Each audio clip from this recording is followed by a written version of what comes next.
I speak as a proud African woman and as someone who has seen the cost of insecurity in families and communities on our continent, from Boko Haram in Maiduguri to the RSF in Sudan and to the conflict in Ethiopia and more recently in Gaza. These gatherings mark the birth, this one in particular, marks the birth of a new era in African security cooperation at such a critical moment. It is the first of its kind to represent the boots on the ground, a rare opportunity to connect their realities with the policy decisions that shape our continent's security. 35 people, each one deserves a life in safety and in dignity. And that means protecting civilians, respecting borders, and standing by the principles of international law and the UN Charter. Above all, it calls for a united approach against our common threats. We know that Africa is at the epicentre of global terrorism deaths, and today Professor Gambari has told us just how many of those insurgency groups are on the continent. Al-Qaeda and the Islamic State affiliates coordinate across our continent, and the attacks in West Africa coastal countries surging 250% in 2 years. Violent extremism, once thought to be history, is back again in the Lake Chad Basin and in Somalia and beyond. By last year's end, over 14,000 schools were closed in the central Sahel due to the conflict. Who are forcibly recruited, we see young people who are drawn by fear, by money, by a false promise of belonging. And when young people see no path to education or to justice and a future, extremist propaganda finds an audience, and we risk losing an entire generation. In this new era of technology, where it should be advancing as a human endeavor, these groups are using new technologies like unmanned aerial systems and improvised explosive devices to wreak havoc. We cannot afford to be bystanders. Africa must take ownership, must be proactive, and shape how these tools will be used. Cyberspace today is now a battle space. Elections are manipulated, institutions undermined, lies are spread until neighbor turns against neighbor. And we have seen this before. Once it was a radio carrying messages that ignited genocide. Today it is social media amplifying hate at terrifying speed. Artificial intelligence is already transforming the landscape of security. Today we do have AI tools that are helping countries suffering from conflict and insecurity, identifying food insecurity, predicting displacement caused by climate shocks, even detecting and clearing landmines. Soon they could help us to spot patterns of unrest before violence erupts. Sadly, the same technology that offers solutions also carries profound risks. AI's expansion into security systems raises fundamental questions about human rights, dignity, and the rule of law, from autonomous border surveillance to predictive policing. It creates fertile ground for misunderstanding. AI-enabled cyber attacks could cripple entire infrastructure and paralyze essential services. Algorithms today are already being used to make life or death decisions. And to turn to another challenge, climate change. It is also reshaping the geography of security across our continent, fueling food scarcity, endangering our people, extreme heat, sea level rise, shifting rainfall patterns are driving displacement, exacerbating resource competition, and fueling instability. Shrinking water levels in the Lake Chad Basin have displaced over 3 million people. I saw this firsthand when I was Minister of Environment. The evidence is overwhelming, and it is destabilizing our world. The UN Security Council has acknowledged that climate change is a threat multiplier that fuels conflict, displaces populations, and undermines state stability. The International Court of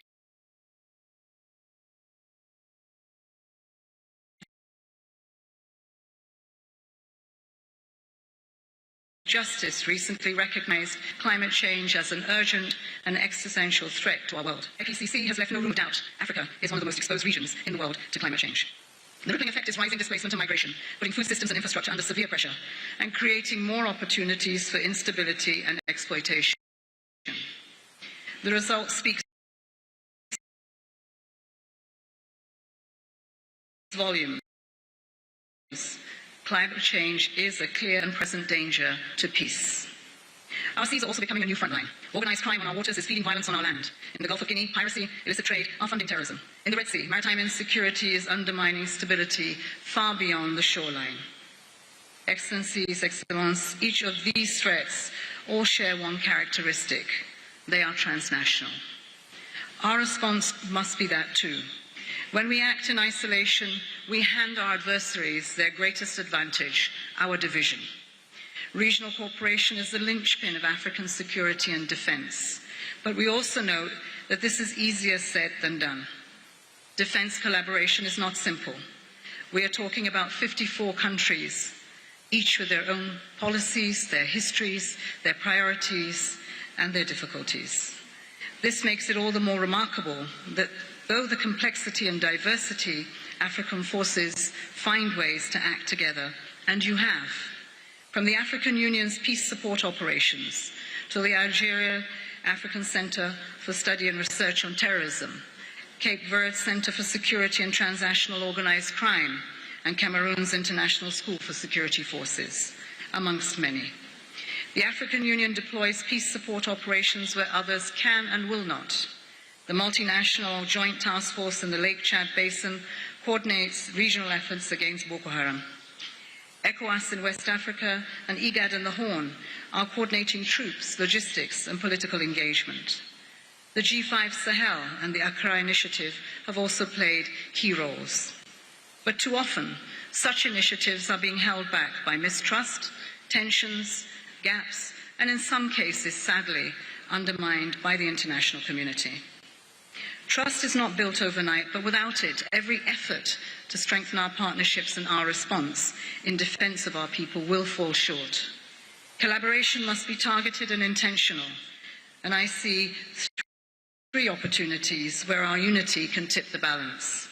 First is resources. Pooling our budgets for joint responses makes us stronger than scattering the spending. We proved this when Nigeria helped in the Gambia and Liberia. We must find that spirit again. At the same time, we need to think bigger about financing. National security budgets must be complemented by international support. We can leverage the prevention components of other budgets to reinforce stability and reduce the cost of conflict before they spiral. Cutting off illicit financing is part of this battlefront. Yaba's anti-money laundering work and the cooperation through the multi-joint task force and the Lake Chad Basin Commission are vital to choke off the money flows that sustain conflict from outside of the continent. Second, intelligence and innovation. We need the right tools and mapping in place to plan and to drive strategy at scale. Reinforcing the Accra Initiative, the ECOWAS Standby Force, and giving the Joint Threat Fusion and Analysis Cell the support it needs to ensure data become decisions. The same applies at sea, joint patrols that make the Yaoundé architecture real protection for people and infrastructure. And innovation must be part of our defence, collaborating on AI from drones to cyber tools, and building on African Union's AI strategy can help us to set common standards to keep technology serving people. And third, people and partnerships. Our continent is full of military and academic centres of excellence.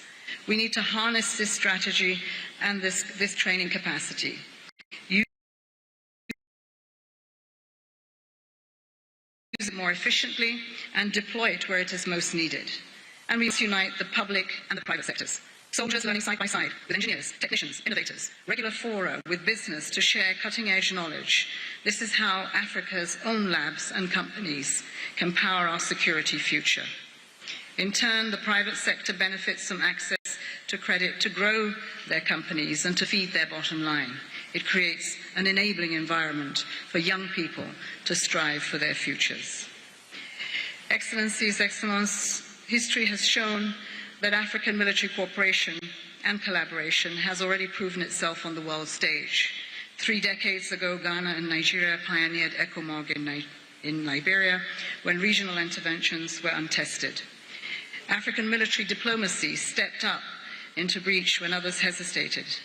From those West African origins, and beyond, Rwanda transformed from recovery to becoming the #2 global contributor for peacekeeping forces. Today, 9 of 15 contributors of UN peacekeeping African troops, all active in Somalia, in CAR, and the DRC. So we are not only recipients of support from the international community, we are contributors of that support. And without African leadership, there would be no effective peacekeeping. Now, peacekeeping is entering a new era. However, this new era is facing headwinds. Politically, the UN Security Council is deadlocked, and political support is eroding. Meanwhile, external actors are pursuing their own agendas on African soil, complicating and exacerbating our security landscape. Financially, missions are now underfunded. This makes Resolution 2719 of Somalia so vital. With this resolution, and the UN Security Council acknowledged a simple truth: African crises demand African leadership, backed by global financial support for African solutions to succeed. This era, a new era of peacekeeping, also brings with it an opportunity for a new face. That face has to be younger, more diverse in people and skills that will work with communities on the front and the day after. And that includes, Excellencies, women. On the day after, women are the anchors of recovering and helping to rebuild trust, to heal communities long after the guns fall silent. The day after also demands something else from us as military leaders: justice and accountability. They matter the day after. Everyone deserves their day in court. Even accused terrorists, as difficult as this may be able to accept, they must face justice in a court of law. And let us perhaps remind ourselves that terrorists are not born. They are our children. They are the young people who have gone astray, badly astray.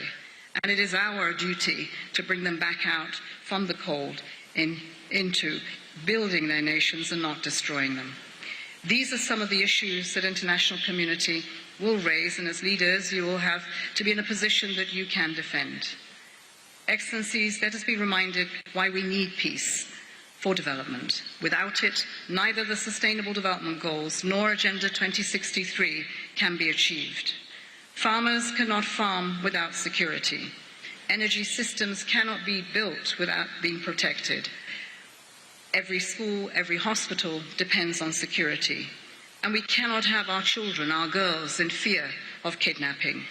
Without security, development is impossible. Without development, security cannot hold. And lasting peace must be built upon both. Both are the foundation of our Agendas 2030 and Africa's vision for Agenda 2063. They connect the dots between prosperity, good governance, and peace. Food security, education, health, decent work, social protection, green technology, and resilience, justice and institutions, and people must be able to trust in. We know that every additional year of schooling reduces the likelihood of a young person joining armed groups by up to 13%. This evidence begs the question: how do we invest in peace? Is it just military spending? Is it development spending? Is it both? That is the discussion that we will need to have in this room and beyond. And it means tackling root causes. It means democracy that is robust and representative, not on constitutional changes dressed up as solutions. While this might seem legitimate in many eyes, in the longer term, democracy and by extension security will be weakened. Instead, strong institutions, underpinned by strong democracies and strong security apparatus, are the safeguard against instability. Let's give some deep thought to the resources that we are allocating to achieve stability. Last year, the world spent $2.7 trillion on the military, more than at any point in the history of the world. Yet insecurity has not diminished. In fact, conflicts are spreading, not shrinking. At the same time, the world fell short by $4 trillion each year for just basic development needs. $4 trillion missing for school, for jobs, for clinics.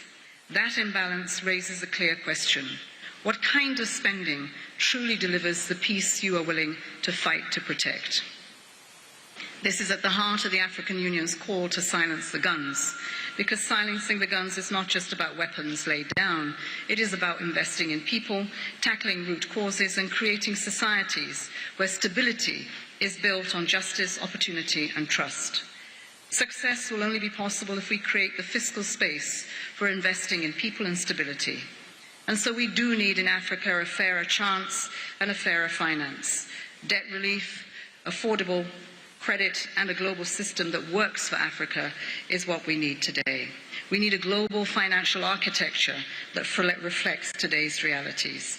And we need African countries strong, but more importantly, united in calling for these changes.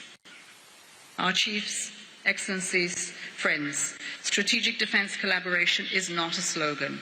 It is the bridge between the threats that we face today and the peace that we promise tomorrow.